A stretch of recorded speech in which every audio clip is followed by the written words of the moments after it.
Yeah, Jen, that jury awarded David Meehan $38 million for both the physical and sexual abuse that he suffered while in state custody at the YDC as a teenager. It was only after that ruling was handed down that he found out a state law capped the amount of money he could actually be paid at less than $500,000. This is something his lawyers have been pressing back against for months now. Today they filed new paperwork asking the state Supreme Court to step in and answer some of those key legal questions, including whether or not that cap on monetary damages is constitutional and whether or not a lower court judge has the authority to correct what they say was an error made by the jury. Now, a member of that jury has spoken with News 9 anonymously since that trial, saying the members did not understand the way they made their ruling would put any kind of limit on the amount of money Meehan could be paid. That juror has also told us they intended Meehan to receive the full $38 million.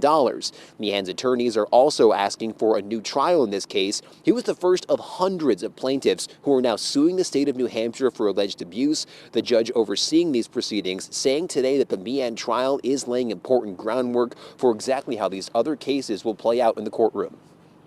Meehan trial was intended as a bit of a shakedown trial, like taking the boat out for the first time and seeing what happens.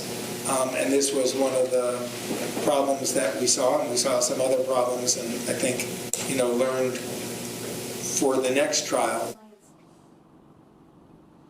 And ultimately, how those next trials move forward will have a major impact on exactly how much money the state of New Hampshire may turn out to be liable to pay out, and therefore the taxpayers liable to pay out as well. Live in Concord, Ross Ketchke, WMUR News 9.